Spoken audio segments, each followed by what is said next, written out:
ಬೇಸಿಗೆ ಕಾಲದಲ್ಲಿ ಹುಲ್ಲಿನ ಕಂಬಳಿ. ಮಧ್ಯಾಹ್ನ 12 ಗಂಟೆ ಸಮಯ. ಬಿಸಿಲು ತುಂಬಾ ಜಾಸ್ತಿ ಇತ್ತು. ಚೋಟಿಗಿಳಿಯ ಮನೆಯಲ್ಲಿ ಫ್ಯಾನ್ ಓಡ್ತಾ ಇಲ್ಲ. ಬನ್ನು ಅಳ್ತಾ ಇದ್ದ. ಅಮ್ಮ, ಇದೇನಮ್ಮ ಇದು? ಈ ಬಿಸಿಲು ನನ್ನಿಂದ ತಡ್ಕೊಳಕ್ ಆಗ್ತಾನೆ ಇಲ್ಲಮ್ಮ. ಪ್ಲೀಸ್ ಅಮ್ಮ, ಫ್ರಿಜ್ಜಲ್ಲಿ ಆ ಟೊಮೆಟೊ ಜೊತೆ ನನ್ನನ್ನು ಎತ್ಕೊಂಡೋಗಿ ಇಟ್ಬಿಡ್ತೀಯಾ? ಇಲ್ಲಾಂದ್ರೆ ನಾನು ಬೆಂದೋಗ್ತೀನಮ್ಮ, ಪ್ಲೀಸ್ ಅಮ್ಮ. ಯಾಕೋ ಈ ರೀತಿ ಜೋರಾಗಿ ಕಿಚ್ಚಾಡ್ತಿದ್ಯಾ? ನೀನು ಕಿಚ್ಚಾಡೋದು ನೋಡಿದ್ರೆ ನಂಗೆ ಭಯ ಆಗ್ತಿದೆ. ಫ್ರಿಜ್ಜಲ್ಲಿ ಇಟ್ಟರೆ ನೀನು ಕೂಡ ಐಸ್ ಕ್ಯೂಬ್ ಆಗ್ತೀಯ ಕಣೋ. ಸಂಜೆ ಬಿಸಿಲು ಕಮ್ಮಿ ಆಗುತ್ತೆ, ಅಲ್ಲಿ ತನಕ ಅಡ್ಜಸ್ಟ್ ಮಾಡ್ಕೊ. ಸಂಜೆ ತನಕನಾ? ಸಂಜೆ ತನಕ ಇದ್ರೆ ಬೇಯಿಸಿದ ಕೋಳಿ ಮೊಟ್ಟೆ ಥರ ಆಗ್ತೀನಿ ನಾನು. ಈ ಸೂರ್ಯನಿಗೆ ಹುಚ್ಚೇನಾದ್ರೂ ಹಿಡ್ದಿದ್ಯಮ್ಮ? ಯಾಕಮ್ಮ ಅವನು ಇಷ್ಟು ಬಿಸಿಲನ್ನ ನಮ್ಮ ಮೇಲೆ ಆಗ್ತಾ ಇದ್ದಾನೆ? ನಮ್ಮನ್ನ ಬಾರ್ಬಿಕ್ಯೂ ಮಾಡಿ ತಿನ್ನೋಣ ಅಂತ ಅನ್ಕೊಂಡಿದ್ದಾನೆ ಏನೋ? ಇದು ಬೇಸಿಗೆ ಕಾಲ ಕಣೋ, ಬಿಸಿಲು ಸ್ವಲ್ಪ ಜಾಸ್ತಿನೇ ಇರುತ್ತೆ. ಆ ಬೀಸಣಿಗೆಯಲ್ಲಿ ಗಾಳಿ ಬೀಸ್ಕೊಂಡು ಸುಮ್ಮನೆ ಮಲ್ಕೋ ಹೋಗೋ. ಬೀಸಣಿಗೆಯಲ್ಲಿ ಎಲ್ಲಮ್ಮ ಗಾಳಿ ಬರ್ತಾ ಇದೆ? ಹಾಗೆ ಬಂದರೂ ಕೂಡ ಏನೋ ಹೀಟರಿಂದ ಬರೋ ಥರ ಬಿಸಿ ಬಿಸಿ ಗಾಳಿ ಬರ್ತಾ ಇದೆ. ನಿನ್ನೆಯಿಂದ ನನಗೆ ನಿದ್ರೇನೇ ಇಲ್ಲ. ಅರ್ಜೆಂಟಾಗಿ ಮನೆಗೆ AC ಹಾಕೋ, ಇಲ್ಲಾಂದ್ರೆ ಬಿಸಿಲಲ್ಲಿ ಹೋಗಿ ನಾನು ಉರುಳಿ ಆಮೇಲೆ ಎಲ್ಗಾದ್ರೂ ಹೋಗ್ಬಿಡ್ತೀನಿ. ಆ ಸಮಯದಲ್ಲಿ ಟುನಿ ಅವಳ ಮಗಳಾದ ಬುಜ್ಜಿನ ಕರ್ಕೊಂಡು ಚೋಟು ಮನೆಗೆ ಬಂದ್ಲು. ಅವರು ಕೂಡ ಬಿಸಿಲಲ್ಲಿ ಬೇವ್ರ್ತಾ ಬಂದ್ರು. ಏನ್ ಚೋಟು, ಬನ್ನು ಅಳ್ತಾ ಇದ್ದಾನಾ? ಪಾಪ, ಅವನ್ ಮಾತ್ರ ಏನ್ ಮಾಡ್ತಾನೆ? ದೊಡ್ಡವರು ನಮ್ಮಿಂದಾನೇ ಈ ಬಿಸಿಲು ತಡ್ಕೊಳಕ್ಕಾಗ್ತಿಲ್ಲ. ಹೊರಗಡೆ ಕಾಲಿಟ್ರೇನೆ ಓವನ್ ಒಳಗಡೆ ಇಡೋ ಥರನೇ ಇದೆ. ಹೌದು ಚೋಟು ಆಂಟಿ, ನನ್ನಿಂದಾನು ಬಿಸಿಲು ತಡ್ಕೊಳಕ್ ಆಗ್ತಿಲ್ಲ. ಸರಿ, ನಾನು ನನ್ನ ಕಿಟಿ ಬ್ಯಾಂಕಿಂದ ಹಣ ತಗೊಂಡು ಹೋಗಿ ಅಂಗಡಿಯಲ್ಲಿ ಐಸ್ ಕ್ರೀಮ್ ಆದರೂ ತಗೊಂಡು ತಿನ್ನೋಣ ಅಂತ ನೋಡಿದ್ರೆ ಬಿಸಿಲು ತಡ್ಕೊಳಕ್ಕಾಗದೆ ಎಲ್ಲರೂ ಅಂಗಡಿನ ಮುಚ್ಚಿಬಿಟ್ಟಿದ್ದಾರೆ. ಐಸ್ ಕ್ರೀಮ್ ಕೂಡ ತಿನ್ನಕ್ಕಾಗ್ತಿಲ್ಲ. ಆವಾಗ ಬನ್ನು ಎದ್ದು ಕೂತ್ಕೊಂಡು, ನೋಡಿದ್ಯಾ ಅಮ್ಮ, ಬುಜ್ಜಿ ಕೂಡ ನನ್ನ ಪಾರ್ಟಿನೇ. ಈ ಊರಲ್ಲಿ ಕರೆಂಟೂ ಇಲ್ಲ, ಕೂಲರೂ ಇಲ್ಲ. ನಾನು ಹೀಗೇನೆ ಇದ್ರೆ ತಂದೂರಿ ಚಿಕನ್ ಥರ ಬೆಂದೋಗ್ತೀನಿ ಅಮ್ಮ. ಪ್ಲೀಸ್ ಅಮ್ಮ, ಏನಾದರೂ ಒಂದು ಐಡಿಯಾ ಮಾಡಮ್ಮ. ಈ ಬಿಸಿಲಿಂದ ತಪ್ಪಿಸ್ಕೊಳ್ಳೋಕ್ಕೆ ನಮ್ಮ ಹತ್ರ ಏನೂ ಇಲ್ಲ. ಆದರೆ ನನಗೆ ಒಂದು ಹಳೆ ಕಾಲದ ಐಡಿಯಾ ಇದೆ, ಅದನ್ನು ಮಾಡ್ತೀನಿ ತಡಿ. ಚೋಟಿಗಿಳಿ ಮನೆಯಿಂದ ಹೊರಟು ಊರಿನ ಗಡಿಯಲ್ಲಿರುವ ನದಿ ತೀರಕ್ಕೆ ಹೋದ್ಲು. ನದಿ ತೀರದಲ್ಲಿ ಹಚ್ಚ ಹಸಿರಾಗಿ ಹುಲ್ಲುಗಳು ಬೆಳೆದಿತ್ತು. ಆ ಹುಲ್ಲುಗಳನ್ನ ಕಟ್ ಮಾಡಿ ಮನೆಗೆ ತಗೊಂಡು ಬಂದ್ಲು. ಆವಾಗ ಬನ್ನುಗಿಳಿ ಆ ಹುಲ್ಲನ್ನ ನೋಡಿ, ಏನಮ್ಮ ಇದು? ಹಸಿ ಹುಲ್ಲ ನನಗೆ ತಿನ್ನಕ್ಕ? ಅಮ್ಮ, ಹಸಿ ಹುಲ್ಲು ತಿನ್ನಕ್ಕೆ ನಾನೇನಾದರೂ ಕುರಿನಾ ಮೇಕೆನಾ? ನಾನು ಗಿಳಿಯಮ್ಮ. ಯಾವಾಗ ನೋಡಿದ್ರು ತಿನ್ನೋದ್ರ ಬಗ್ಗೆನೇ ಮಾತಾಡ್ಕೊಂಡು ಈ ಹಸಿ ಹುಲ್ಲನ್ನ ಮೈ ಮೇಲೆ ಹಾಕಿದ್ರೆ ತುಂಬಾ ತಂಪಾಗಿರುತ್ತೆ ಕಣೋ. ಬನ್ನು ಆಶ್ಚರ್ಯದಿಂದ, ಮೈ ಮೇಲೆ ಹಾಕೊಳ್ಬೇಕಾ? ಆದ್ರೆ ಯಾಕಮ್ಮ? ಬನ್ನು, ಅಮ್ಮ ಹೇಳಿದ್ರೆ ಅದ್ರಲ್ಲಿ ಏನಾದ್ರೂ ಒಂದು ಅರ್ಥ ಇರುತ್ತೆ ಕಣೋ. ಬನ್ನು ಹೊರಗಡೆ ಹೋಗಿ ಮಲಗ್ತ. ಆವಾಗ ಚೋಟು ಆ ಹಸಿ ಹುಲ್ಲನ್ನ ನೀರಲ್ಲಿ ಹಾಕಿ ಒದ್ದೆ ಮಾಡಿ ಅದನ್ನ ಕಂಬಳಿ ತರ ಬನ್ನು ಮೇಲೆ ಹಾಕೋದ್ಲು. ಬನ್ನು ತಲೆ ಮಾತ್ರ ಹೊರಗಡೆ ಇತ್ತು. ಆವಾಗ ಬನ್ನು, ಆಹಾ, ಓಹೋ, ಏನಮ್ಮ ಇದು? ಏನಾದ್ರೂ ಮ್ಯಾಜಿಕ್ ಮಾಡಿದ್ಯಾ? ಇಲ್ಲಿ ತನಕ ಬೇವ್ರ್ತಾ ಇತ್ತು, ಆದ್ರೆ ಇವಾಗ ನನ್ನ ಮೈ ಇಡೀ ಯಾರೋ ಐಸ್ ಕ್ರೀಮ್ ಹಚ್ಚಿರೋ ತರ ತಂಪಾಗಿದೆ. ಏನಮ್ಮ ಇದು? ಚೋಟು ನಗುತ್ತಾ, ಇದನ್ನೇ ಕಣೋ ನಮ್ಮ ಅಜ್ಜನ ಕಾಲದಲ್ಲಿ ನ್ಯಾಚುರಲ್ AC ಅಂತಾರೆ.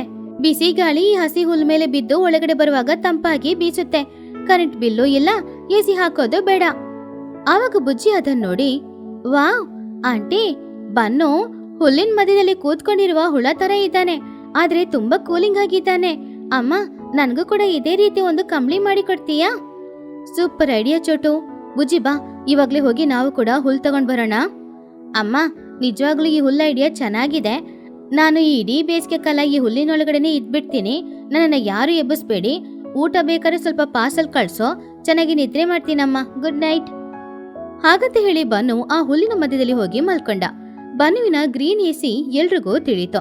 ಆದ್ರಿಂದ ಎಲ್ರೂ ಕೂಡ ನದಿ ತೀರಕ್ಕೆ ಹೋಗಿ ಬೇಕಾದಿರುವಷ್ಟು ಹುಲ್ಲುಗಳನ್ನ ತಗೊಂಡ್ ಬಂದು ಅವರು ಕೂಡ ಗ್ರೀನ್ AC ರೆಡಿ ಮಾಡಿದ್ರು. ಹೀಗಿರುವಾಗ ಅದನ್ನೆಲ್ಲ ನೋಡ್ತಾ ಇದ್ದ ಚಿಚುಕಾಗೆ, ಹಲೋ, ಏನ್ ಟೋನಿ, ಎಲ್ರಿಗೂ ಏನಾಗಿದೆ? ಯಾಕೆ ಎಲ್ರು ಹುಲ್ಲನ್ನ ತಗೊಂಡ್ ಬಂದು ಮೈ ಮೇಲೆ ಹಾಕೊಂಡು ಮಲ್ಕೊಂಡಿದ್ದೀರಾ? ಹಸು ತಗೊಂಡು ಏನಾದ್ರೂ ಹಸು ವ್ಯಾಪಾರ ಮಾಡುವ ಐಡಿಯಾ ಇದೆಯಾ ಏನೋ? ಆವಾಗ ಟೋನಿಗೂ ಬಚ್ಚಿ ಹುಲ್ಲನ್ನ ಮೈ ಮೇಲೆ ಹಾಕೊಂಡು, ಚಿಚು, ಹಸು ವ್ಯಾಪಾರ ಅಲ್ಲ, ಇದು ಬಿಸ್ಲನ್ನ ಓಡಿಸುವ ವ್ಯಾಪಾರ. ಈ ಹಸಿ ಹುಲ್ಲನ್ನ ಮೈಯಲ್ಲಿ ಹಾಕೊಂಡ್ರೆ AC ಒಳಗಡೆ ಇರೋ ತರ ಇದೆ. ನೀನ್ ಕೂಡ ಟ್ರೈ ಮಾಡಿ ನೋಡು, ಆಮೇಲೆ ನೀನು AC ರೂಮಲ್ಲೇ ಕೂತ್ಕೊಳ್ಳಲ್ಲ. ಹಲೋ, ಎಕ್ಸ್ಕ್ಯೂಸ್ ಮೀ, ನಾನ್ ಯಾಕೆ ಈ ಹಸಿ ಹುಲ್ಲನ್ನ ಮೈ ಮೇಲೆ ಹಾಕೊಳ್ಬೇಕು? ನನ್ನ ಹತ್ರ 2,000 ರೂಪಾಯಿ ಖರ್ಚು ಮಾಡಿ ನಾನು ತಗೊಂಡ್ ಬಂದ ಫ್ಯಾನ್ ಇದೆ. ಆ ಫ್ಯಾನ್ ಮುಂದ್ಗಡೆ ಐಸ್ ಕ್ಯೂಬ್ ನ ಇಟ್ಕೊಂಡು ಕೂತ್ಕೊಂಡ್ರೆ ಸಾಕು. ಕ್ಯಾಶ್ಮೀರಲ್ಲಿ ಇರೋ ತರ ಅಷ್ಟು ತಂಪಾಗಿ ಗಾಳಿ ಬೀಸುತ್ತೆ. ನಿಮ್ಗೆಲ್ರಿಗೂ ಹುಚ್ಚಿಡ್ದಿದೆ, ಅದಕ್ಕೆ ನೀವೆಲ್ರೂ ಈ ರೀತಿ ಹಸಿ ಹುಲ್ಲನ್ನ ಕಂಬಳಿ ತರ ಹಾಕೊಂಡಿದ್ದೀರಾ. ಹಾಗಂತ ಹೇಳಿ ಬನ್ನನ ನೋಡಿ, ಏ ಬನ್ನು, ಎಲ್ಲ ಇದೆಯಾ? ಕೈ ಕಾಲ್ ಮೂಗು ಏನೋ ಕಾಣಿಸ್ತಾನೆ ಇಲ್ವಲ್ಲ? ಆವಾಗ ಬನ್ನು ಮೇಲೆ ಹುಲ್ಲನ್ನ ತೆಗ್ದು, ಆಂಟಿ, ನಿಮ್ ಸ್ಟೇಟಸ್ಗೆ ನಿಮ್ಗೆ ಇಲ್ಲೇನ್ ಕೆಲ್ಸ? ನೀವು ಹೋಗಿ ಆ ಐಸ್ ಕ್ಯೂಬ್ನ ಇಟ್ಕೊಂಡು ಫ್ಯಾನ್ ಇಟ್ಕೊಂಡು ಚೆನ್ನಾಗಿ ಮಲ್ಗಿ ನಿದ್ರೆ ಮಾಡಿ. ನಮ್ಗೆ ಈ ಹಸಿ ಹುಲ್ಲೇ ಎಸಿ ತರ ಇದೆ, ನಾವು ಇದ್ರಲ್ಲೇ ಮಲ್ಕೊಳ್ತೀವಿ. ಆದ್ರೆ ನಿಮ್ ಫ್ಯಾನ್ಗಳಿಗೆ ನಿಮ್ಮ ಮೇಕಪ್ ಕರಗಿ ಹೋಗುತ್ತೆ. ನನ್ ಮೇಕಪ್ ಬಗ್ಗೆ ನೀನ್ ಮಾತಾಡ್ಬೇಡ ಕಣೋ, ನನಗೂ ಈ ಹುಲ್ಲುಗೂ ಸಂಬಂಧ ಇಲ್ಲ, ನಾನು ಹೋಗ್ತೀನಿ. ಹಾಗಂತ ಹೇಳಿ ಅಹಂಕಾರದಿಂದ ಚಿಚುಕಾಗೆ ನಡ್ಕೊಂಡು ಅವಳ ಮನೆಗೆ ಹೋದ್ಲು. ಆ ದಿನ ರಾತ್ರಿ ಸಮಯ. ಎಲ್ಲರ ಮನೆಯೊಳಗಡೆ ಕೂಡ ತುಂಬಾನೇ ಸೆಕೆ ಆಗ್ತಾ ಇರೋದ್ರಿಂದ ಎಲ್ರೂ ಮನೆ ಹೊರಗಡೆ ಮಲ್ಕೊಂಡು ಹಸಿ ಹುಲ್ಲು ಕಂಬ್ಳಿನ ಹೊತ್ಕೊಳ್ತಿದ್ರು. ಬನ್ನು ಕೂಡ ಅವನ ಮನೆ ಹೊರಗಡೆ ವರಾಂಡದಲ್ಲಿ ಹಸಿ ಹುಲ್ಲು ಕಂಬ್ಳಿ ಹಾಕೊಂಡು ಮಲ್ಗಿದ್ದ. ಇನ್ನೊಂದ್ ಕಡೆ ಚಿಚುಕಾಗೆ ಮನೆಯಲ್ಲಿ ಫ್ಯಾನ್ ಹಾಕೊಂಡಿದ್ಲು. ಆ ಫ್ಯಾನಿಂದ ತಂಪಾದ ಗಾಳಿ ಎಲ್ಲ ಬೆಂಕಿ ತರ ಬಿಸಿ ಗಾಳಿ ಬೀಸ್ತಾ ಇತ್ತು. ಅವಳಿಗೆ ಬೆವ್ತು ಸುರಿತಾ ಇತ್ತು. ಪಾಪ ಅವಳಿಂದ ನಿದ್ರೆ ಮಾಡಕ್ಕೂ ಆಗ್ಲಿಲ್ಲ. ಹಬ್ಬಬ್ಬಾ, ಏನೋ ಇದು, ಈ ಫ್ಯಾನಿಂದ ಗಾಳಿ ಬರುತ್ತೆ ಅಂತ ನೋಡಿದ್ರೆ ಬಿಸಿ ಬಿಸಿ ಗಾಳಿ ಬರ್ತಾ ಇದೆ. ಹೀಗೇನೆ ಈ ಫ್ಯಾನ್ ಕೆಳಗಡೆ ಮಲ್ಗಿದ್ರೆ ನಾನು ಬೆವ್ತು ಸತ್ತೋಗ್ತೀನೋ ಏನೋ. ಹಾಗಂತ ಅನ್ಕೊಂಡು ಪಕ್ಕದ ಮನೆ ಬನ್ನುನ ನೋಡಿದಾಗ ಅವನ್ ಚೆನ್ನಾಗಿ ನಿದ್ರೆ ಮಾಡ್ತಿದ್ದ. ಆಹಾ, ಆ ಬನ್ನು ಎಷ್ಟು ಚೆನ್ನಾಗಿ ಮಲ್ಗಿ ನಿದ್ರೆ ಮಾಡ್ತಾ ಇದ್ದಾನೆ. ಚೋಟು ಮಾಡಿಕೊಟ್ಟಿರುವ ಆ ಕಂಬ್ಳಿ ನಿಜವಾಗ್ಲೂ ಅಷ್ಟು ಚೆನ್ನಾಗಿದ್ಯಾ ಏನೋ. ಚಿಚುಗೆ ಇವಾಗ ಬುದ್ಧಿ ಬಂತು. ಅವಳು ಕೂಡ ಅದೇ ರೀತಿ ಹಸಿ ಹುಲ್ಲು ಕಂಬ್ಳಿನ ಹಾಕೊಳ್ಬೇಕು ಅಂತ ಅಂದ್ಕೊಂಡು ಮನ್ಸಲ್ಲಿ, ಅಯ್ಯೋ ಆ ಕಂಬ್ಳಿಗೆ ಹುಲ್ಲು ಬೇಕು, ಹುಲ್ಲು ತಗೊಂಡ್ ಬರಕ್ಕೆ ಇವಾಗ ನದಿ ತೀರಕ್ಕೆ ಹೋಗಕ್ಕಾಗಲ್ಲ, ಕತ್ಲಲ್ಲಿ ಅಲ್ಲಿ ಹಾವು ಕೀಟ ಎಲ್ಲಾನು ಇರುತ್ತೆ, ಏನ್ ಮಾಡೋದು? ಒಂದ್ ಕೆಲ್ಸ ಮಾಡೋಣ, ನಾನೇ ಕಷ್ಟ ದೂರ ಹೋಗ್ಬೇಕು. ಬನ್ನು ಹೇಗೋ ಆ ಹುಲ್ಲು ಕಂಬ್ಳಿ ಒತ್ಕೊಂಡಿದ್ದಾನೆ ಅಲ್ವಾ, ಅವನು ಕುಂಭಕರ್ಣನಿಗೆ ತಮ್ಮ, ಚೆನ್ನಾಗಿ ನಿದ್ರೆ ಮಾಡ್ತಾ ಇರ್ತಾನೆ, ಅವನಿಗೆ ಆ ಕಂಬ್ಳಿ ಬೇಕಾಗಿಲ್ಲ. ನಾಳೆ ಬೆಳಿಗ್ಗೆನೆ ಹೋಗಿ ಆ ಕಂಬ್ಳಿನ ನಾನು ಕದ್ಕೊಂಡ್ ಬಂದ್ಬಿಡ್ತೀನಿ. ಇದು ಒಳ್ಳೆ ಐಡಿಯಾ. ಚಿಚುಕಾಗಿ ಆ ಕಂಬ್ಳಿನ ಕದಿಬೇಕು ಅಂತ ಪ್ಲಾನ್ ಹಾಕಿ ಕತ್ತಲಾಗಿರುವ ಆ ರಾತ್ರಿಯಲ್ಲಿ ಕಪ್ಪಾಗಿರುವ ಚಿಚುಕಾಗೆ ಯಾರಿಗೂ ಗೊತ್ತಿಲ್ಲದೆ ಮೆಲ್ಲೆ ನಡ್ಕೊಂಡು ಬನ್ನುಗಿಳಿಯ ಹತ್ತಿರ ಹೋದ್ಲು. ಅವಾಗ ಬನ್ನುಗಿಳಿ ಚೆನ್ನಾಗಿ ಮಲ್ಗಿ ನಿದ್ರೆ ಮಾಡ್ತಾ ಇದ್ದ. ಆದ್ರೆ ಕನ್ಸಲ್ಲೂ ಕೂಡ ಅವನು ಏನಾದ್ರೂ ಒಂದು ತಿನ್ನೋ ತರಾನೇ ಕನ್ಸು ಕಾಣ್ತಾ ಇದ್ದ. ಈ ಹುಲ್ಲಿಗೆ ಮಸಾಲ ಹಾಕಿ ಆಯಿಲಲ್ಲಿ ಫ್ರೈ ಮಾಡಿ ಕೊಟ್ರೆ ತಿನ್ನಕ್ಕೆ ಎಷ್ಟ್ ಚೆನ್ನಾಗಿರುತ್ತೆ. ಹಾಗಂತ ಹೇಳಿದಾನೆ ಕೇಳಿ ಚಿಚು, ಇವನ್ ತಿಂಡಿನೋ, ನಿದ್ರೆಯಲ್ಲೂ ಕೂಡ ತಿಂಡಿ ಬಗ್ಗೆನೇ ಯೋಚನೆ ಮಾಡ್ತಿದ್ದಾನೆ, ಇವಾಗ ಏನ್ ಮಾಡೋದು? ಹಾಗಂತ ಹೇಳಿ ಚಿಚುಕಾಗೆ ಮೆಲ್ಲೆ ಬನ್ನುಗಿಳಿಯ ಹತ್ತಿರ ಹೋಗಿ ನಿಂತ್ಕೊಂಡು ಅವಳ 2 ಬೆರಳಿಂದ ಆ ಕಂಬ್ಳಿನ ಎಳಿತಾ ಇದ್ಲು. ತಂಪಾಗಿರೋ ಹುಲ್ಲು ಅವಳ ಕೈಗೆ ತಗ್ಲಿದಾಗ ಅವಳಿಗೆ ಸ್ವರ್ಗನೇ ನೋಡಿದ ಹಾಗೆ ಇತ್ತು. ಆಹಾ, ಎಷ್ಟು ತಂಪಾಗಿದೆ. 5 ಸ್ಟಾರ್ ಹೋಟೆಲಲ್ಲಿ ಎಸಿ ಕೂಡ ಎಷ್ಟು ತಂಪಾಗಿರಲ್ಲ. ಚಿಚುಕಾಗೆ ಮೆಲ್ಲೆ ಅವನು ಹೊತ್ಕೊಂಡಿದ್ದ ಆ ಕಂಬ್ಳಿನ ಎತ್ಕೊಂಡು ಯಾರಿಗೂ ಗೊತ್ತಿಲ್ಲದೆ ಮನೆಗೆ ವಾಪಸ್ ಹೋದ್ಲು. ಆಮೇಲೆ ಮನೆಯಲ್ಲಿ ಅವಳು ಫ್ಯಾನ್ ಅನ್ನ ಆಫ್ ಮಾಡಿ ಆ ಹಸಿ ಹುಲ್ಲು ಕಂಬ್ಳಿನ ಹೊತ್ಕೊಂಡು ಚೆನ್ನಾಗಿ ಮಲಗಿ ನಿದ್ರೆ ಮಾಡಿದ್ಲು. ರಾತ್ರಿ ಇಡೀ ಅವಳಿಗೆ ಒಳ್ಳೆ ನಿದ್ರೆ. ಹೀಗಿರುವಾಗ ಮರುದಿನ ಬೆಳಗಾಯಿತು. ನಿದ್ರೆ ಮಾಡ್ತಿದ್ದ ಬನ್ನುಗಿಳಿ ಎಚ್ಚರವಾದ. ಅವನು ಹೊತ್ಕೊಂಡಿದ್ದ ಆ ಕಂಬ್ಳಿ ಕಾಣಿಸ್ಲೇ ಇಲ್ಲ. ನನ್ ಎಸಿ ಎಲ್ಲಿ ಹೋಯ್ತೋ? ಹಾಗಂತ ಜೋರಾಗಿ, ಅಮ್ಮ ಎಲ್ಲಿದ್ಯಾ, ಬೇಗ ಬಾ, ಮನೆಗೆ ಕಳ್ರು ಬಂದು ಎಸಿ ಕತ್ಕೊಂಡು ಹೋದ್ರು. ಆ ಶಬ್ದ ಕೇಳಿ ಚೋಟುಗಿಳಿ ಬಾತ್ರೂಮಿಂದ ಬೇಗನೆ ಬಂದ್ಲು. ಆವಾಗ ಪಕ್ಕದ ಮನೆಯಿಂದ ಬುಜ್ಜಿ, ಟುನಿ ಹಾಗೂ ಮಹಿ ಎಲ್ರು ಬಂದ್ರು. ಏನಾಯ್ತು ಬನ್ನು, ಯಾಕೋ ಕಿಚ್ಚಾಡ್ತಿದ್ಯಾ, ಕಳ್ರು ಬಂದ್ರಾ? ಆವಾಗ ಬನ್ನು ಅಳುತ್ತಾ, ಹೌದಮ್ಮ, ನೆನ್ನೆ ರಾತ್ರಿ ನಾನು ಮಲಗುವಾಗ ಎಸಿ ಹಾಕೊಂಡು ಮಲಗಿದ್ದೆ ತಾನೆ, ಬೆಳಿಗ್ಗೆ ನೋಡಿದ್ರೆ ಆ ಎಸಿ ನನ್ನ ಮೈ ಮೇಲೇನೆ ಇಲ್ಲ. ಅದೇ ಅಮ್ಮ, ಆ ಹುಲ್ಲು ಕಂಬ್ಳಿನ ಯಾರೋ ಕತ್ಕೊಂಡು ಹೋಗಿದ್ದಾರೆ. ಬಾಮ, ಇವಾಗ್ಲೇ ಸ್ಟೇಷನ್ಗೆ ಹೋಗಿ ಪೊಲೀಸ್ ಕಂಪ್ಲೇಂಟ್ ಕೊಡೋಣ. ಏನೋ, ಹಸಿ ಹುಲ್ಲನ್ನ ಯಾರೋ ಕತ್ಕೊಂಡು ಹೋದ್ರಾ? ನಿನಗ್ ಬುದ್ಧಿ ಇದೆಯೇನೋ? ಕಳ್ಳ ಬಂದ್ರೆ ಹಣ ಇಲ್ಲಾಂದ್ರೆ ಒಡವೆ ಕತ್ಕೊಂಡು ಹೋಗ್ತಾನೆ, ಹುಲ್ಲನ್ನು ಕತ್ಕೊಂಡು ಹೋಗ್ತಾನ? ಗಾಳಿಗೆ ಎಲ್ಲಾದ್ರೂ ಹಾರ್ಕೊಂಡು ಹೋಗಿರ್ಬೋದು ಕಣೋ. ಗಾಲಿಗೆ ಹಾರಕ್ಕೆ ಅದೇನೋ ರೆಕ್ಕೆ ಅಲ್ಲ, ಅದು 2 kg ಹುಲ್ಲು. 2 kg ಹುಲ್ಲು ಗಾಲಿಯಲ್ಲಿ ಹಾರ್ಕೊಂಡು ಹೋಗುತ್ತಾ? ನನಗ್ ಗೊತ್ತು, ಯಾರೋ ಕತ್ಕೊಂಡು ಹೋಗಿದ್ದಾರೆ. ಅದನ್ನ ಕಂಡುಹಿಡಿಯೋ ತನಕ ನಾನು ಬ್ರೇಕ್ಫಾಸ್ಟೇ ತಿನ್ನಲ್ಲ. ಅದು ಬನ್ನು ಹಾಕಿದ ದೊಡ್ಡ ಶಪಥ. ಅಯ್ಯೋ, ಇವನು ಬ್ರೇಕ್ಫಾಸ್ಟ್ ತಿನ್ನಲ್ಲ ಅಂತ ಹೇಳ್ತಿದ್ದಾನೆ ಅಂದ್ರೆ ಇದು ನಿಜವಾಗ್ಲೂ ಸೀರಿಯಸ್ ವಿಷಯನೇ. ಆದ್ರೆ ಕಂಬ್ಳಿನ ಯಾರ್ ಕತ್ಕೊಂಡು ಹೋಗಿರ್ಬೇಕು? ಹಾಗಂತ ಹೇಳಿದಾಗ ಬನ್ನು ದೂರದಲ್ಲಿ ನೆಲನ ನೋಡ್ದ. ಹುಲ್ಲಿನ ಕಂಬ್ಳಿ ಎತ್ಕೊಂಡು ಹೋಗುವಾಗ ಅದರಿಂದ ಬಿದ್ದ ನೀರು ಹಾಗೂ ಸ್ವಲ್ಪ ಸ್ವಲ್ಪ ಹುಲ್ಲು ದಾರಿ ಇಡೀ ಕಾಣಿಸ್ತು. ಕಳ್ಳ ಸಿಕ್ಕಾಕೊಂಡ. ಅಲ್ಲಿ ನೋಡಿ, ಆ ಹುಲ್ಲು ಕಂಬ್ಳಿ ಎತ್ಕೊಂಡು ಹೋಗುವಾಗ ದಾರಿ ಇಡೀ ನೀರ್ ಚೆಲ್ಕೊಂಡು ಹೋಗಿದೆ. ಹಾಗೇನೆ ಸ್ವಲ್ಪ ಸ್ವಲ್ಪ ಹುಲ್ಲುನು ಬಿದ್ದಿದೆ. ಅದನ್ನ ನಾವು ಫಾಲೋ ಮಾಡ್ಕೊಂಡೇ ಹೋದ್ರೆ ನನ್ ಕಂಬ್ಳಿನ ಎತ್ಕೊಂಡು ಹೋಗಿದ್ದು ಯಾರು ಅಂತ ಕಂಡು ಹಿಡಿಬೋದು. ಬನ್ನಿ ಎಲ್ರೂ ಹೋಗೋಣ. ಹುಲ್ಲನ್ನ ಫಾಲೋ ಮಾಡ್ಕೊಂಡು ಹೋದಾಗ ಅದು ಸ್ಟ್ರೈಟ್ ಆಗಿ ಚಿಚುವಿನ ಮನೆಗೆ ಹೋಯ್ತು. ಚಿಚು, ಇನ್ನು ಎಷ್ಟೊತ್ತು ನಿದ್ರೆ ಮಾಡ್ತೀಯಾ, ಎದ್ದೇಳೋ. ಬಾಗಿಲು ಸ್ವಲ್ಪ ತೆರೆದಿತ್ತು. ಬನ್ನುಗಿಳಿ ಬೇಗ ಚಿಚುವಿನ ಮನೆಯೊಳಗಡೆ ಬಂದ. ಅಲ್ಲಿ ಬಂದು ನೋಡಿದಾಗ ಆ ದೃಶ್ಯವನ್ನು ನೋಡಿ ಪಕ್ಷಿಗಳು ಎಲ್ರೂ ಕೂಡ ಆಶ್ಚರ್ಯಪಟ್ರು. ಚಿಚುಕಾಗೆ ಬನ್ನು ಮೈಯಿಂದ ತಗೊಂಡ್ ಬಂದಿದ್ದ ಆ ಹುಲ್ಲಿನ ಕಂಬ್ಳಿನ ಹೊದ್ಕೊಂಡು ಚೆನ್ನಾಗಿ ಮಲಗಿ ನಿದ್ರೆ ಮಾಡ್ತಾ ಇದ್ಲು. ಬನ್ನುಗೆ ಅದನ್ನ ನೋಡಿ ಕೋಪ ಜಾಸ್ತಿ ಆಯ್ತು. ಅವನು ಜೋರಾಗಿ, ಕಳ್ಳಕ್ಕಾಗೆ ಸಿಕ್ಕಾಕೊಳ್ತು, ನನ್ನ ಎಸಿನ ಕತ್ಕೊಂಡು ಹೋಗಿದ್ದು ಚಿಚು ಆಂಟಿನೇ. ಆಂಟಿ ಎದ್ದೇಳಿ. ಹಾಗೆ ಬನ್ನು ಜೋರಾಗಿ ಕಿಚ್ಚಾಡಿದಾಗ ನಿದ್ದೆ ಮಾಡ್ತಾ ಇದ್ದ ಚಿಚುಕಾಗೆ ಬೆಚ್ಚಿ ಬಿದ್ದು ಎಚ್ಚರವಾಗಿ ಕೂತ್ಕೊಂಡು ಆವಾಗ ಎಲ್ರೂ ಅವಳ ಮನೆಯಲ್ಲಿರೋದನ್ನ ನೋಡಿ ಅವಳು ತುಂಬಾನೇ ಶಾಕ್ ಆದ್ಲು. ಏನಿದೋ, ಎಲ್ರು ನನ್ ಬೆಡ್ರೂಮ್ ಅಲ್ಲಿ ಇದ್ದೀರಾ? ಇವತ್ತು ನನ್ ಮನೇಲಿ ಏನಾದ್ರೂ ಮೀಟಿಂಗ್ ಇದೆಯಾ? ಮೀಟಿಂಗ್ ಅಲ್ಲ ಚಿಚು, ಆದ್ರೆ ಒಂದು ವಿಚಾರಣೆ ಇದೆ. ಹೌದು, ನಿನ್ನೆ ನೀನು ರಿಚ್ ಬರ್ಡು, ನಿನಗೆ ಈ ಹುಲ್ಲಿನ ಕಂಬಳಿ ಯಾಕೆ ಅಂತ ಕೇಳಿದೆ ಅಲ್ವಾ? ಮತ್ ಯಾಕೆ ನೆನೆ ರಾತ್ರಿ ಬನ್ನು ಹೊತ್ಕೊಂಡಿದ್ದ ಹುಲ್ಲಿನ ಕಂಬಳಿನ ತಗೊಂಡ್ಬಂದು ನೀನು ಹೊತ್ಕೊಂಡಿದ್ಯಾ? ಆವಾಗ ಚಿಚುಗೆ ವಿಷಯ ಅರ್ಥ ಆಯ್ತು. ಅವಳು ಮಾಡಿದ ತಪ್ಪು ಎಲ್ರಿಗೂ ಗೊತ್ತಾಯ್ತು ಅಂತ ತಿಳ್ಕೊಂಡು ಅವಳು ಬೇಜಾರಿಂದ ಸಾರಿ ಫ್ರೆಂಡ್ಸ್, ನಾನು ನಿನ್ನೆ ಜಾಸ್ತಿ ಮಾತಾಡ್ಬಿಟ್ಟೆ. ನಿನ್ನೆ ಈ ಫ್ಯಾನ್ ಅಲ್ಲಿ ಗಾಳಿನೇ ಬರ್ಲಿಲ್ಲ. ಆವಾಗ್ಲೇ ಹೊರಗಡೆ ನೋಡಿದಾಗ ಬನ್ನು ಹಾಯಾಗಿ ಮಲಗಿ ನಿದ್ರೆ ಮಾಡ್ತಾ ಇದ್ನ. ಅದಕ್ಕೆ ನಾನು ಕೂಡ ಸ್ವಲ್ಪ ನಿದ್ರೆ ಮಾಡೋಣ ಅಂತ ಆ ಕಂಬಳಿನ ಕತ್ಕೊಂಡ್ ಬಂದ್ಬಿಟ್ಟೆ. ನೋಡಿದ್ಯಾ ಚಿಚು, ಇವಾಗ ಗೊತ್ತಾಯ್ತಾ? ಬಿಸಿಲಿನ ಮುಂದೆ ಬಡವರು ಶ್ರೀಮಂತರು ಎಲ್ರೂ ಒಂದೇ.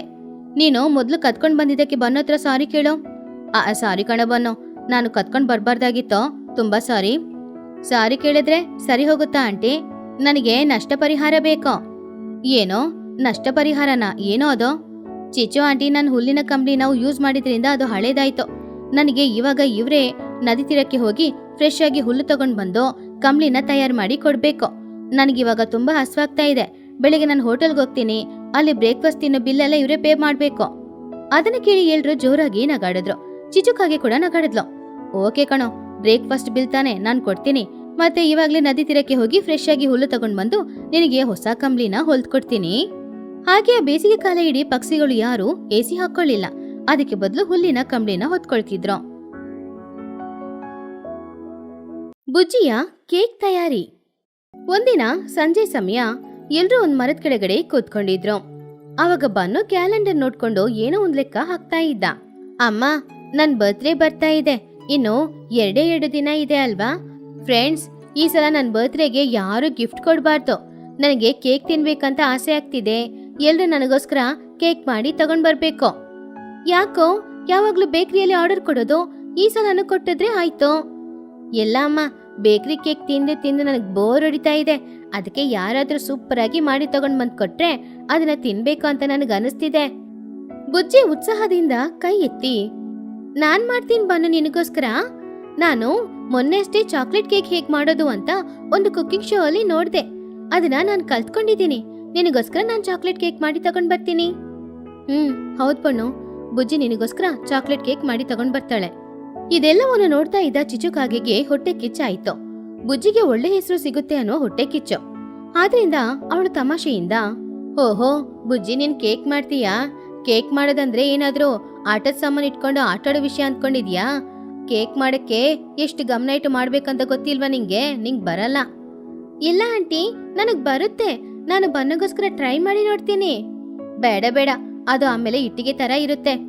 ಹಾಗಂತ ಹೇಳಿ, ಬನ್ನು ನಿನಗೇನ್ ಕೇಕ್ ತಾನೇ ಬೇಕೋ? ನಿನಗೋಸ್ಕರ ಸ್ಪೆಷಲ್ ವೆನಿಲಾ ಡಿಲೈಟ್ ಕೇಕ್ ಮಾಡಿ ತಗೊಂಡ್ ಬರ್ತೀನಿ. ಬಾಯಿಲಿಟ್ರೆ ಬೆಣ್ಣೆ ತರ ಕರ್ಗಿ ಹೋಗುತ್ತೆ. ಆದ್ರೆ ಟೇಸ್ಟ್ ನಿನ್ ಜೀವನದಲ್ಲಿ ಮರೆಯೋದೇ ಇಲ್ಲ. ಹೌದಾ ಆಂಟಿ? ಹಾಗಾದ್ರೆ ಸರಿ, ನೀವು ಮಾಡಿ ತಗೊಂಡ್ ಬನ್ನಿ. ಬುಜ್ಜಿ, ನೀನ್ ಕೂಡ ಚಾಕ್ಲೇಟ್ ಕೇಕ್ ಮಾಡು. ಚಾಕ್ಲೇಟ್ ಕೇಕ್ ಒಂದು, ವೆನಿಲಾ ಕೇಕ್ ಇನ್ನೊಂದು, 2 ತಿಂದ್ರೆ ಚೆನ್ನಾಗಿರುತ್ತೆ. ಸರಿ ಸರಿ. ಆದ್ರೆ ನಾನ್ ಮಾಡೋ ಕೇಕ್ ಮುಂದ್ಗಡೆ ಈ ಬುಜ್ಜಿ ಮಾಡೋ ಕೇಕ್ ಅಂತ ನಿಲ್ಲೋದೇ ಇಲ್ಲ. ಪರವಾಗಿಲ್ಲ ಆಂಟಿ, ನೀವು ಮಾಡಿ. ಮರುದಿನ ಬೆಳಗ್ಗೆ ಬುಜ್ಜಿ ಗುಬ್ಬಚ್ಚಿ ಒಂದು ಲಿಸ್ಟ್ ನ ಪ್ರಿಪೇರ್ ಮಾಡ್ಕೊಂಡು ಅಂಗಡಿಗೆ ಹೋದ್ಲು. ಚಿಚುಕಾಗಿ ಕೂಡ ಚಿನ್ನನ ಕರ್ಕೊಂಡು ಅಂಗಡಿಗೆ ಹೋದ್ಲು. ಅಂಕಲ್ ಅಂಕಲ್, ನನಗೆ ಮೈದಾ ಹಿಟ್ಟು, ಆಮೇಲೆ vanilla essence, baking soda, sugar, ಆಮೇಲೆ ಕೊಕೋ ಪೌಡರ್ ಕೊಡಿ. ಹಾ ಕೊಡ್ತೀನಮ್ಮ. ಚಿಚು ಚಿನ್ನು ಹತ್ರ, ಚಿನ್ನು ನೋಡಿದ್ಯಾ, ಕೊಕೋ ಪೌಡರ್ ಅಂತೆ, ಅದು ಕಪ್ಪಾಗಿರುತ್ತೆ. ಆದ್ರೆ ನಾವು ಬಿಡಿಯಾಗಿ ಸೂಪರ್ ಆದ ವೆನಿಲಾ ಕೇಕ್ ನ ಮಾಡ್ಬೇಕು. ಹಾಗಂತ ಅಂಗಡಿಯವನ ಹತ್ರ, ಮೈದಾ ಹಿಟ್ಟು, ಬೇಕಿಂಗ್ ಸೋಡಾ, ಹಾಗೇನೆ ಸ್ವಲ್ಪ ಕ್ಯಾಶ್ಯೂ, ಕಿಸ್ಮಿಸು ಎಲ್ಲಾನು ಕೊಡಿ. ಸಕ್ಕರೆ ಬೇಡ, ನನ್ ಮನೇಲಿ ಇದೆ. ಅಮ್ಮ, ಮನೇಲಿ ಸಕ್ಕರೆ ಎಲ್ಲಿದೆ? ನೆನ್ನೆನೆ ಖಾಲಿ ಆಯ್ತಲ್ವಾ? ಶೋ, ನಿನ್ಗೇನೋ ಗೊತ್ತೋ, ಸಕ್ಕರೆ ಮನೇಲಿ ತುಂಬಾನೇ ಇದೆ. ಹಣನ ಜಾಸ್ತಿ ಖರ್ಚು ಮಾಡಬಾರ್ದು. ಮನೇಲಿರೋ ಸಕ್ಕರೆ ಹಾಕಿನೇ ಕೇಕ್ ಮಾಡ್ಬೋದು. ಇಬ್ರು ಎಲ್ಲ ಸಾಮಗ್ರಿಗಳನ್ನ ತಗೊಂಡು ಮನೆಗೆ ಹೋದ್ರು. ಯುದ್ಧ ಶುರುವಾಯ್ತು. ತುನಿಗುಬ್ಬಚ್ಚಿಯ ಮನೆಯಲ್ಲಿ ಬುಜ್ಜಿ ಯೂಟ್ಯೂಬ್ ಅಲ್ಲಿ ನೋಡಿ ಕೇಕ್ ಎಲ್ಲ ತಯಾರು ಮಾಡ್ತಿದ್ಲು. ಅಮ್ಮ, ಮೊದ್ಲು ಪಾತ್ರೆಯಲ್ಲಿ ಮೈದಾ ಹಿಟ್ಟು ಹಾಕ್ಬೇಕು, ಆಮೇಲೆ ಸ್ವಲ್ಪ ಸಕ್ಕರೆ, ಆಮೇಲೆ ಬೇಕಿಂಗ್ ಸೋಡಾ, ಜೊತೆಗೆ 2 ಮೊಟ್ಟೆ ಹಾಕ್ಬೇಕು. ಹಾ, ಎಲ್ಲಾನು ಹೇಗ್ ಹಾಕ್ಬೇಕು ಅದೇ ರೀತಿ ಹಾಕೋ. ಸರಿ ಅಮ್ಮ. ಇವಾಗ ಇದರಲ್ಲಿ ಕೊಕ್ಕೋ ಪೌಡರ್ ಹಾಕ್ಬೇಕು. ವಾವ್, ಚಾಕ್ಲೇಟ್ ಸ್ಮೆಲ್ ಬರ್ತಾ ಇದೆ ಅಲ್ವಾ? ಈ ಚಾಕ್ಲೇಟ್ ಸ್ಮೆಲ್ ಬನ್ನಿಗೆ ತುಂಬಾನೇ ಇಷ್ಟ. ಬುಜ್ಜಿ ಸ್ವಲ್ಪ ಕೂಡ ಹೆದರದೆ ಗಮನ ಇಟ್ಟು ಎಲ್ಲಾನು ರೆಡಿ ಮಾಡಿದ್ಲು. ಆಮೇಲೆ ಸ್ಟವ್ ಅಲ್ಲಿ ಕುಕ್ಕರ್ ಇಟ್ಟು ಪ್ರೀ ಹೀಟ್ ಮಾಡಿ ಅದರಲ್ಲಿ ಕೇಕ್ ಪಾತ್ರೆನ ಇಟ್ಲು. ಅಮ್ಮಯ್ಯ, ಇನ್ನು 45 ನಿಮಿಷ ಕಾಯ್ತಾ ಇರ್ಬೇಕು. ದೇವ್ರೇ, ಕೇಕ್ ಚೆನ್ನಾಗಿ ಬರ್ಬೇಕಪ್ಪ. ಚಿಚುಕಾಗೆ ಮನೆಯಲ್ಲಿ ಪರಿಸ್ಥಿತಿ ಬೇರೆ ತರ ಇತ್ತು. ಚಿಚು ತುಂಬಾನು ಟೆನ್ಷನ್ ಆಗಿದ್ಲು. ಪಾತ್ರೆನೆಲ್ಲ ಕೆಳಗಡೆ ಹಾಕ್ತಿದ್ಲು. ಬನ್ನು, ಆ ತಟ್ಟೆನ ಇಲ್ಲಿ ಕೊಡು. ಬುಜ್ಜಿಗಿಂತ ದೊಡ್ಡ ಕೇಕ್ ಮಾಡ್ಬೇಕು. 2 ಕಿಲೋ ಮೈದಾ ಹಿಟ್ಟು ತೆಗ್ದಿದ್ದೀನಿ. ಅಮ್ಮ, 2 ಕೆಜಿ ಮೈದಾ ಹಿಟ್ಟಿಗೆ ಎಷ್ಟು ಎಗ್ ಹಾಕೋದು? 10 ಹಾಕೋ, ಅವಾಗ ಚೆನ್ನಾಗಿರುತ್ತೆ. ಹಾಗಂತ 10 ಮೊಟ್ಟೆನ ಹೊಡೆದು ಹಾಕಿದ್ಲು. ಇವಾಗ ಮುಖ್ಯವಾದ ವಿಷಯ, ಸಕ್ಕರೆ ಡಬ್ಬಿಯಲ್ಲಿ. ಚಿಚುಕಾಗೆ ಅಡಿಗೆ ಮನೆಗೆ ಹೋದ್ಲು. ಅಲ್ಲಿ 2 ಬಾಟಲ್ಗಳಿತ್ತು. ಅದರಲ್ಲಿ ಒಂದು ಬಾಟಲ್ ಮೇಲೆ ಎಸ್ ಅಂತ, ಇನ್ನೊಂದು ಬಾಟಲ್ ಮೇಲೆ ಎಸ್ ಅಂತ ಇತ್ತು. ಚಿಚು ತುಂಬಾ ಕನ್ಫ್ಯೂಸ್ ಆದ್ಲು. 2 ಡಬ್ಬಿಯಲ್ಲೂ ಎಸ್ ಅಂತ ಇದೆ, ಯಾವ್ದಿದ್ರಲ್ಲಿ ಶುಗರು? ಇದೇ ಇರ್ಬೋದು. ಅಮ್ಮ, ಯಾವ್ದಕ್ಕೂ ಟೇಸ್ಟ್ ಮಾಡಿ ನೋಡಿ ಹಾಕು. ಅದಕ್ಕೆಲ್ಲ ಸಮಯ ಇಲ್ಲ ಕಣೋ. ಅಲ್ಲಿ ಬುಜ್ಜಿ ಈಗಾಗ್ಲೇ ಕೇಕ್ ಮಾಡಿರ್ತಾಳೆ. ನಾವ್ ಮಾಡೋದು ದೊಡ್ಡ ಕೇಕ್ ಅಲ್ವಾ? ಇದು ಸಕ್ಕರೆನೆ. ದಿನ ಟೀ ಹಾಕುವಾಗ ನಾನ್ ತಾನೇ ಹಾಕೋದು. ನನಗ್ ಗೊತ್ತಿಲ್ವಾ ಇದು ಸಕ್ಕರೆ ಅಂತ? ಆದ್ರೆ ನಿಜ ಹೇಳ್ಬೇಕಂದ್ರೆ ಚಿಚು ತಗೊಂಡ್ ಬಂದಿದ್ದು ಸಕ್ಕರೆ ಡಬ್ಬ ಅಲ್ಲ, ಅದಕ್ಕೆ ಬದಲು ಉಪ್ಪು ಡಬ್ಬಿನ ತಗೊಂಡ್ ಬಂದ್ಲು. ಒಂದ್ ಕೈ ಹಿಡಿ ಉಪ್ಪನ್ನ ತೆಗೆದು ಅವಳು ಆ ಮಿಶ್ರಮದಲ್ಲಿ ಸೇರ್ಸಿದ್ಲು. ಸಿಹಿ ಜಾಸ್ತಿ ಇದ್ರೆ ಬನ್ನಿಗೆ ತುಂಬಾ ಇಷ್ಟ ಆಗುತ್ತೆ. ಇನ್ನೊಂದು ಕೈ ಹಿಡಿ ಸಕ್ಕರೆನ ಎಕ್ಸ್ಟ್ರಾ ಹಾಕೋಣ, ಆವಾಗ ತುಂಬಾ ಸಿಹಿಯಾಗಿರುತ್ತೆ ಅಲ್ವಾ? ಬನ್ನು ಮಾತ್ರ ಅನುಮಾನದಿಂದ, ಅಮ್ಮ, ಅದ್ಯಾಕೋ ನೋಡಕ್ಕೆ ಪಳಪಳ ಹೊಳಿತಾ ಇದೆ. ಒಂದ್ ವೇಳೆ ಉಪ್ಪಾಗಿರ್ಬೋದೇನೋ? ಅರೆ, ಉಪ್ಪು ಪಳಪಳ ಹೊಳಿಯಲ್ಲ ಕಣೋ. ನಮ್ಮನೇಲಿ ಉಪ್ಪೆಲ್ಲಿಟ್ಟಿದ್ದೀನಿ ನಾನು. ಇದು ಸಕ್ಕರೆನೆ, ಸರಿಯಾಗಿರುತ್ತೆ. ಹಾಗೆ ಚಿಚುಕಾಗೆ ಉಪ್ಪು ಮಿಶ್ರಮನ ಸರಿಯಾಗಿ ಮಿಕ್ಸ್ ಮಾಡಿ ಒಂದು ಪಾತ್ರೆಯಲ್ಲಿ ಹಾಕಿ ಸ್ಟವ್ ಅಲ್ಲಿ ಇಟ್ಲು. ಅಮ್ಮಯ್ಯ, ಇವತ್ತು ನಾನ್ ಮಾಡೋ ಕೇಕ್ ತಿಂದು ಬನ್ನು ತುಂಬಾ ಸಂತೋಷ ಪಡ್ಬೇಕು. ಬುಜ್ಜಿ ತಗೊಂಡ್ ಬರೋದನ್ನ ನಾಯಿಗೆ ಹಾಕ್ಬೇಕು. 1 ಗಂಟೆ ಸಮಯದ ನಂತರ ಬುಜ್ಜಿ ಮನೆಯಿಂದ ಚಾಕ್ಲೇಟ್ ವಾಸನೆ ಹೊರಗಡೆ ಬಂತು. ಅದು ಎಲ್ಲ ಕಡೆನೂ ಹರಡ್ತಾ ಇತ್ತು. ಅವಾಗ ಬನ್ನುಗಿಳಿ ಸಂತೋಷದಿಂದ, ಆಹಾ, ಬುಜ್ಜಿ ಮನೆಯಿಂದ ಚಾಕ್ಲೇಟ್ ಸ್ಮೆಲ್ ಬರ್ತಾ ಇದೆ. ನನಗೆ ಇವಾಗ್ಲೇ ಹಸ್ವಾಗ್ತಾ ಇದೆ. ಆದ್ರೆ ಚಿಚು ಮನೆಯಿಂದ ವಿಚಿತ್ರವಾದ ಒಂದು ವಾಸನೆ ಬಂತು. ಉಪ್ಪು ಹುರಿದ್ರೆ ಹೇಗ್ ವಾಸನೆ ಬರುತ್ತೋ ಹಾಗೆ. ಅಮ್ಮ, ಇದೇನಿದು ಕೇಕ್ ಸ್ಮೆಲ್ ಬರ್ದೆ, ಸಮುದ್ರದ ಸ್ಮೆಲ್ ಬರ್ತಾ ಇದೆ. ಸುಮ್ನಿರೋ, ಅದು ವೆನಿಲಾ ಎಸೆನ್ಸ್ ಸ್ಮೆಲ್ಲು, ಸ್ವಲ್ಪ ಜಾಸ್ತಿ ಇದೆ ಅಷ್ಟೇ. ಹಾಗಂತ ಕೇಕ್ ನೋಡಿ, ವಾವ್, ಬಿಳಿಯಾಗಿ ಸ್ಪಾಂಜ್ ಕೇಕ್ ಹೇಗ್ ತಯಾರಾಗಿದೆ ನೋಡು, ತೆಗಿಯೋಣ. ಚಿಚುಕಾಗೆ ಆ ಕೇಕ್ ನ ಹೊರಗಡೆ ತೆಗೆದ್ಲು. ನೋಡಕ್ಕೆ ಬಿಳಿಯಾಗಿ ಸ್ಪಾಂಜ್ ತರ ಚೆನ್ನಾಗಿನೇ ಇತ್ತು, ಆದ್ರೆ ಅದ್ರೊಳಗಡೆ ವಿಷ ಇತ್ತು. ಇದ್ರ ಮೇಲೆ ಕ್ರೀಮ್ ಹಾಕ್ಬೇಕು. ಕ್ರೀಮ್ ಹಾಕದ್ಮೇಲೆ ನೋಡಕ್ಕೆ ತುಂಬಾನು ಚೆನ್ನಾಗಿರುತ್ತೆ. ಚಿಚುಕಾಗೆ ಆ ಕೇಕ್ ಮೇಲೆ ವಿಪರೀತವಾಗಿ ಕ್ರೀಮ್ ಹಾಕದ್ಲು. ಹಾಗೇನೆ ಚೆರಿ ಹಣ್ಣನ್ನ ಇಟ್ಲು. ನೋಡಕ್ಕಂತೂ ತುಂಬಾ ಚೆನ್ನಾಗಿತ್ತು. ಸಂಜೆ 6 ಗಂಟೆ. ಊರಿನಲ್ಲಿದ್ದ ಪಕ್ಷಿಗಳು ಎಲ್ರೂ ಕೂಡ ಬನ್ನು ಮನೆಗೆ ಬಂದ್ರು. ಬನ್ನು ಬರ್ತ್ಡೇ ಕೇಕ್ ಕಟ್ ಮಾಡಕ್ಕೆ ತಯಾರಾಗಿದ್ದ. ಅವನ್ ಮುಂದ್ಗಡೆ ಇದ್ದ ಟೇಬಲ್ ಅಲ್ಲಿ 2 ಕೇಕ್ ಇತ್ತು. ಒಂದು ಚಿಕ್ಕದಾಗಿರುವ ಚಾಕ್ಲೇಟ್ ಕೇಕ್, ತುಂಬಾನೇ ಸಿಂಪಲ್ ಆಗಿ ಬುಜ್ಜಿ ಮಾಡಿದ್ದು. ಇನ್ನೊಂದು ಬಿಳಿಯಾಗಿರುವ ವೆನಿಲಾ ಕೇಕ್, ಅದು ದೊಡ್ಡದಾಗಿತ್ತು. ನೋಡಕ್ಕೆ ತುಂಬಾ ಅಂದವಾಗಿನೂ ಇತ್ತು. ಚಿಚು ಬನ್ನುಗೋಸ್ಕರ ಮಾಡಿದ ಕೇಕ್ ಅದು. Wow, 2 cake. ಚಿಚು ಆಂಟಿ ತಗೊಂಡ್ ಬಂದಿರೋ ಕೇಕು ತುಂಬಾ ದೊಡ್ಡದಾಗಿದೆ. ಮೊದ್ಲು ನಾನು ಇದನ್ನೇ ಕಟ್ ಮಾಡ್ತೀನಿ. ಚಿಚುಕಾಗಿ ಹೆಮ್ಮೆಯಿಂದ, ನೋಡಿದ್ಯಾ ಬುಜ್ಜಿ, ಸೈಜ್ ಮ್ಯಾಟರು. ನೋಡು, ನನ್ ಕೇಕ್ ನೋಡಕ್ಕೆ ಎಷ್ಟು ಚೆನ್ನಾಗಿದೆ. ನಿಂದೇನೋ ಬಿಸ್ಕೆಟ್ ತರ ಇದೆ. ಪರವಾಗಿಲ್ಲ ಆಂಟಿ, ಟೇಸ್ಟ್ ತುಂಬಾ ಮುಖ್ಯ ಅಲ್ವಾ? ಸರಿ ಬನ್ನು, ಕೇಕ್ ಕಟ್ ಮಾಡು. ಹ್ಯಾಪಿ ಬರ್ತ್ಡೇ ಹಾಡು ಎಲ್ರು ಹಾಡ್ತಾ ಇದ್ದಾಗ ಬನ್ನು ಕ್ಯಾಂಡಲ್ ನ ಉದ್ದ. ಫಸ್ಟ್ ಚಿಚುಕಾಗೆ ಕೇಕ್ ಅನ್ನ ಕಟ್ ಮಾಡ್ದ. ಬನ್ನು, ಮೊದ್ಲು ನಾನ್ ಮಾಡಿರೋ ಕೇಕ್ ನ ತಿನ್ಬೇಕು, ಅದು ತುಂಬಾ ಚೆನ್ನಾಗಿರುತ್ತೆ. ಖಂಡಿತ ಆಂಟಿ, ನನ್ಗೋಸ್ಕರ ಕಷ್ಟಪಟ್ಟು ಇಷ್ಟು ದೊಡ್ಡ ಕೇಕ್ ಮಾಡಿದೀರಾ, ಇದನ್ನೇ ತಿಂತೀನಿ. ಬನ್ನು ತುಂಬಾನು ಆಸೆಯಿಂದ ಒಂದು ದೊಡ್ಡ ಕೇಕ್ ಪೀಸ್ ನ ತೆಗೆದು ಬಾಯಲ್ಲಿ ಇಟ್ಟ. ಚಿಚುಕಾಗೆ, ತಿನ್ನು ಚೆನ್ನಾಗಿ ಎಂಜಾಯ್ ಮಾಡು ಹಾಗಂತ ಹೇಳ್ತಾ ಇದ್ದಾಗ ಬನ್ನು ಕೇಕ್ ಅನ್ನ ಬಾಯಲ್ಲಿಟ್ಟ. ಮೊದ್ಲು ಸಿಹಿಯಾಗಿತ್ತು, ಯಾಕಂದ್ರೆ ಕೇಕ್ ಮೇಲೆ ಸ್ವೀಟ್ ಆದ ಕ್ರೀಮ್ ಇತ್ತು. ಇವಾಗ ಹಲ್ಲು ಆ ಕೇಕ್ ಒಳಗಡೆ ಇಳಿತು. ನಾಲಿಗೆಗೆ ಉಪ್ಪಿನ ರುಚಿ ತಗುಲ್ತು. ಅವನಿಗೆ ಏನೋ ಒಂಥರ ವಿಚಿತ್ರವಾಗಿ ಅನಿಸ್ತು. ಇದ್ದಕ್ಕಿದ್ದಂತೆ ಬನ್ನು ತುಂಬಾನು ಜೋರಾಗಿ ಏನೋ ಚೆನ್ನಾಗಿದ್ಯಾ, ಮಾತ್ ಬರ್ತಿಲ್ವಾ? ಆವಾಗ ಬನ್ನಗಿಳಿ ತುಂಬಾನು ಜೋರಾಗಿ, ಅಯ್ಯೋ ಅಮ್ಮ, ಉಪ್ಪು ಉಪ್ಪು ಖಾರ, ಅಯ್ಯಯ್ಯೋ ನಾನು ಸಮುದ್ರನ ನುಂಗ್ಬಿಟ್ನೋ ಏನೋ, ನೀರ್ ಬೇಕು ನೀರು ಹಾಗಂತ ಹೇಳಿ ಬನ್ನು ನೀರ್ ಕುಡಿಯೋದಕ್ಕೋಸ್ಕರ ಹೋದ. ಒಂದು ವಾಟರ್ ಬಾಟಲ್ ತುಂಬಾ ನೀರ್ ಕುಡ್ದ, ಆದ್ರೆ ಅವನಿಗೆ ಖಾರ ಕಡಿಮೆ ಆಗ್ಲಿಲ್ಲ. ಆಂಟಿ, ಇದೇನಿದು, ಸ್ವೀಟ್ ಹಾಕಿ ಕೇಕ್ ಮಾಡ್ತಾರೆ, ನೀವೇನೋ ಉಪ್ಪಾಕಿ ಕೇಕ್ ಮಾಡಿದೀರಾ, ಇದನ್ನ ಸ್ವಲ್ಪ ನೀವೇ ತಿನ್ನೋಡಿ ಆಂಟಿ. ಆವಾಗ ಚಿಚುಕಾಗೆ ತುಂಬಾನು ಆಶ್ಚರ್ಯದಿಂದ, ಏನೋ ಉಪ್ಪಾಕಿದಿನ? ಇಲ್ಲ ಇಲ್ಲ, ಅದಕ್ಕೆ ಸಾಧ್ಯನೇ ಇಲ್ಲ. ಹಾಗಂತ ಹೇಳಿ ಚಿಚು ಆ ಕೇಕ್ನ ತಿನ್ನೋಡಿದ್ಲು. ಥೋ ಉಪ್ಪೆ, ಅಯ್ಯೋ. ಹಾಗಂತ ಚಿನ್ನನ ನೋಡಿ, ಆ ಡಬ್ಬಿಲಿದ್ದು ಉಪ್ಪ, ಸಕ್ಕರೆ ಅಲ್ವಾ? ಅಮ್ಮ, ನಾನು ಆವಾಗ್ಲೇ ಹೇಳ್ದೆ ಅಲ್ವಾ ಚೆಕ್ ಮಾಡಿ ನೋಡು ಅಂತ, ನೀನೇ ಕೇಳಲಿಲ್ಲ. ಚಿಚು, ಕೇಕಲ್ಲಿ ಉಪ್ಪಾಕಿದೆಯಲ್ಲ, ಇದೇನಾದ್ರೂ ಹೊಸ ವೆರೈಟಿನಾ? ಅಂದ್ರೆ ನಾನು ಸಾಲ್ಟ್ ಕ್ಯಾರಮಲ್ ಮಾಡೋಣ ಅಂತ ಅಂದ್ಕೊಂಡೆ, ಸ್ವಲ್ಪ ಡೋಸ್ ಹೆಚ್ಚಾಯ್ತು ಅಂತ ಕಾಣಿಸ್ತಿದೆ.